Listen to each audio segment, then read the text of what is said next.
gente, bem-vindos ao Lab da Engenharia. Estamos aqui na parte 2 do vídeo sobre o dimensionamento completo de uma sapata. Então, na parte 1, nós fizemos o pré-dimensionamento, onde eu apresentei os procedimentos para a determinação das dimensões da sapata, que a maioria já conhece. E agora, na parte 2, vamos validar este pré-dimensionamento e calcular a armadura. Então, se você ainda não viu a parte 1 do vídeo, eu vou deixar aqui em cima o link, ok? Bom, o nosso objetivo era a sapata do pilar P6 de um sobrado, e aqui temos a planta de locação com esses pilares.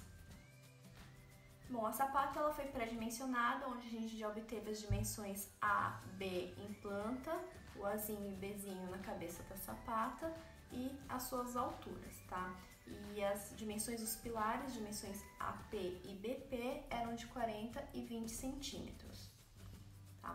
Bom, então agora na parte 2 a gente vai partir dos esforços finais nos pilares e calcular a tensão atuante considerando os momentos dos pilares, fazer o dimensionamento final e dar prosseguimento às verificações de ruptura do concreto, cálculo da armadura de flexão, a verificação de força cortante e o detalhamento. As etapas 5 e 6 vão ser as etapas mais importantes aqui para nossa sapata, tá?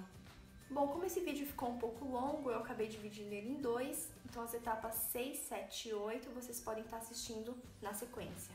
Então a gente vai começar com os esforços finais nos pilares, onde eu tenho os valores de N, Mx e My. Aqui está com o índice K, que é um valor característico, ou seja, ele ainda não está majorado pelo coeficiente de majoração de ações, o gama F, que a gente vai estar utilizando de 1.4. Então, primeiro a gente vai arbitrar aqui os eixos X e Y. O valor do Mx vai ser um momento cujo vetor aponta na direção do eixo X e o My vai ser um momento com o vetor de momento apontando na direção Y, tá? Bem, então a gente vai calcular a tensão atuante, as tensões normais na seção da base da minha sapata, que é dado pela soma parcial do sigma N devido ao esforço axial e o sigma M devido ao momento fletor, tá? Então a gente tem que as tensões normais finais vão ser a soma aqui, né, dessas duas parcelas, onde as tensões de sigma N vão ser sempre tensões de compressão e o de sigma M eu vou ter numa extremidade compressão e na outra extremidade eu vou ter tração, ok? Então, esses valores de sigma N e M são dados por esses valores aqui, onde as tensões normais devido à força axial vai ser o valor dessa força dividido pela área S da base da sapata, mais ou menos, né, mais uma extremidade menos na outra, o valor do momento vezes Z dividido por I. I vai ser o momento de inércia da seção, e Z a distância à fibra mais tracionada ou menos tracionada, tá? E esses valores de I sobre Z a gente pode estar substituindo por um valor de W, que é chamado de módulo de resistência à flexão da seção. Então, como a gente tem momento nas duas direções, a gente vai fazer as somas parciais em relação a X e Y, tá? E essa tensão total, ela vai ter que resultar numa tensão inferior ao sigma admissível no solo, que lá na parte 1 do vídeo a gente calculou em 200 kPa, kilonewtons por metros quadrados, ok? Bom, então primeiro a gente tem que verificar se o solo é capaz de suportar essas cargas transmitidas pelo pilar, né? Ou seja, se a tensão máxima de compressão é inferior à tensão admissível do solo. E para isso a gente tem que verificar primeiro se este valor de tração no resultante de sigma M, ela é inferior à tensão de compressão de sigma N, porque senão o que vai acontecer é que a gente vai ter tensões de trações aqui na extremidade de sigma mínimo. E quando a gente tem tração, o que na verdade ocorre é um descolamento na base da sapata, nessa extremidade, e a gente tem que recalcular as tensões considerando esta fenda de tração, de forma que a seção da minha sapata tem apenas tensões de compressão. Quando isso acontece, essa expressão aqui ela já não é mais válida. Então a gente primeiro vai verificar se isso acontece. Essa verificação é bem simples e depende do que se chama de núcleo central de inércia da seção da base da minha sapata. É muito importante entender os conceitos referentes ao núcleo central de inércia, mas se vocês tiverem algumas dúvidas, quiserem que eu explique melhor, pode deixar nos comentários que dependendo da demanda eu posso fazer um vídeo sobre isso sem problema nenhum, ok? Mas indo mais direto ao ponto, o que é o núcleo central de inércia? É uma região que define os limites da aplicação de uma força, de forma que a tensão em todos os pontos na minha seção fiquem com o mesmo sentido. No nosso caso, que todos os pontos da base da minha sapata estejam comprimidos, tá? Se a força solicitante estiver dentro desse núcleo central de inércia, isso significa que todos os pontos da base da minha sapata vão estar comprimidos. Eu vou mostrar como que a gente já faria isso de forma bem simples. Bem, então a gente tem as propriedades geométricas na seção, uma vez que a gente tem as dimensões delas determinadas, e o valor de Wx na direção x vai ser o lado A vezes b quadrado dividido por 6, e o Wy vai ser ba quadrado dividido por 6, ok?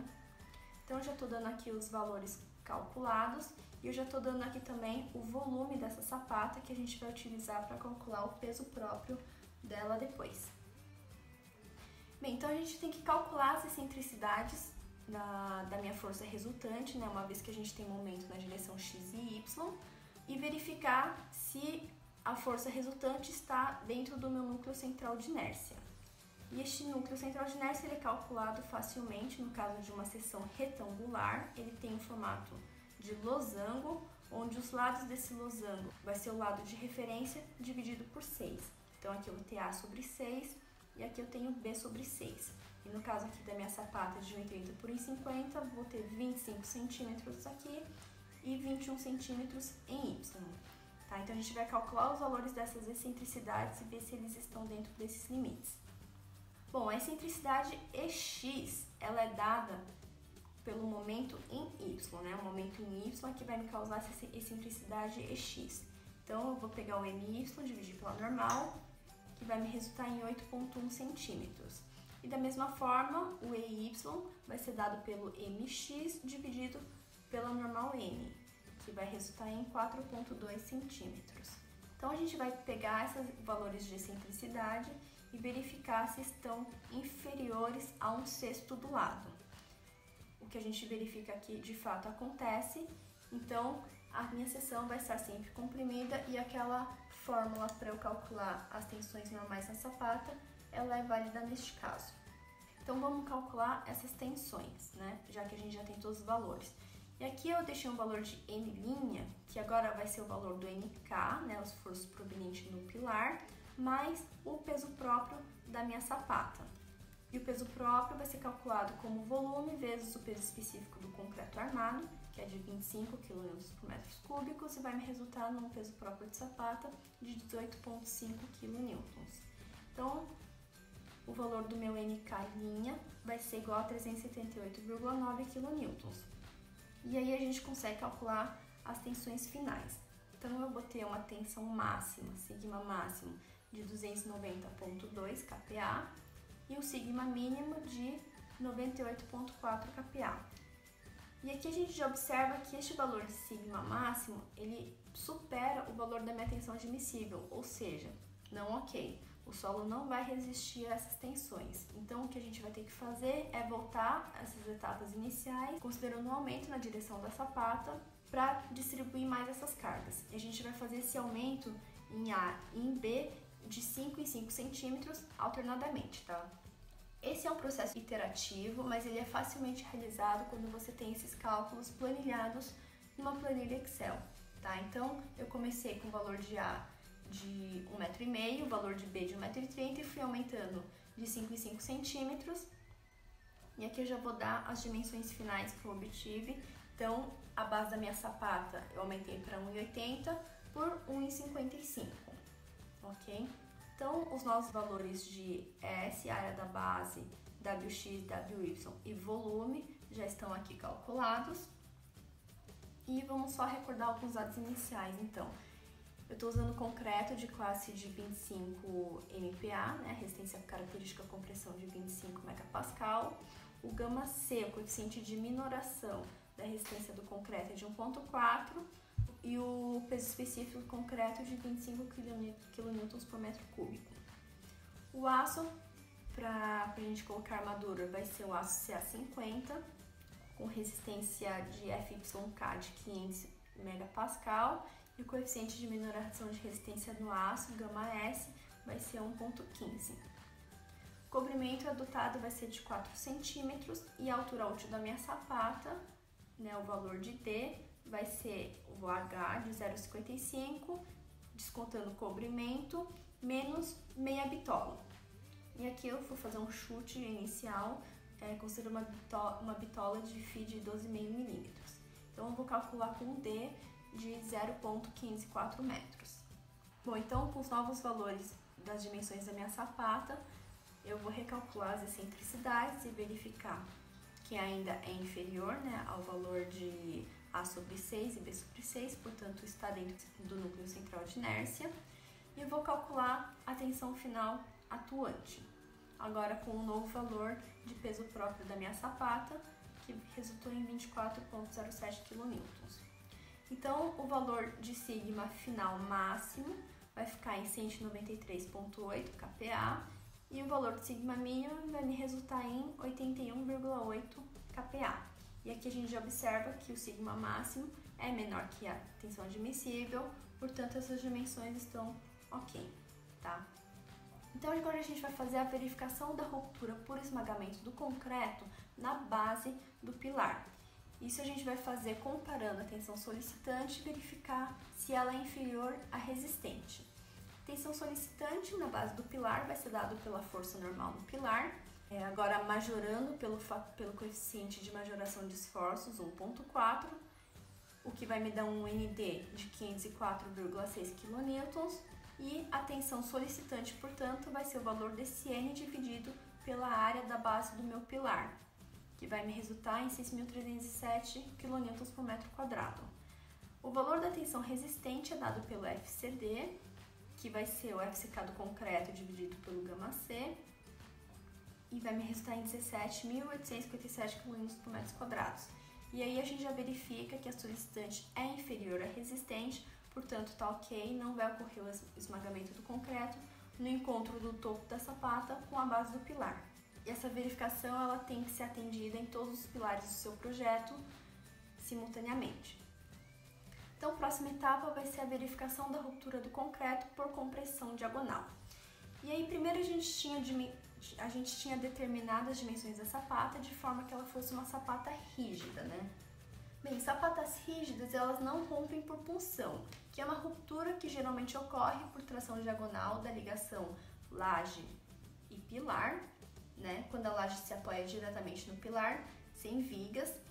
Então, na verdade, o que acontece é que sapatas rígidas podem apresentar ruptura por compressão diagonal, sendo então necessária essa verificação conforme estipula a norma, né? Então, essa verificação vai ser realizada também comparando a tensão resistente com a tensão solicitante, onde a resistente vai ser dado pelo valor de tal RD2, que é a tensão resistente de cálculo relativa à ruína das diagonais comprimidas de concreto, ok? E a tensão solicitante, tensão tal SD, vai ser dado pelo valor do meu ND dividido por UD, onde U é o perímetro da base do meu pilar, ou seja, 2 vezes AP mais BP, e o D é a altura útil da minha sapata. Então, o valor do meu tal SD vai me resultar em 834,7 kN por metros quadrados, e a gente verifica que essa tensão solicitante é inferior à resistente, portanto, tá ok, não vai ocorrer ruptura do concreto por compressão diagonal na nossa sapata. Bem, a próxima etapa vai ser o dimensionamento da armadura de flexão, e como esse vídeo ele vai ficar um pouquinho longo, eu vou dividir agora o vídeo nessa parte. No próximo vídeo a gente vai concluir esse dimensionamento. Bom, então eu já vou deixar aqui o link para vocês assistirem o próximo vídeo na sequência, mas se vocês estão gostando do conteúdo, já deixa o seu like e se inscrevam no canal.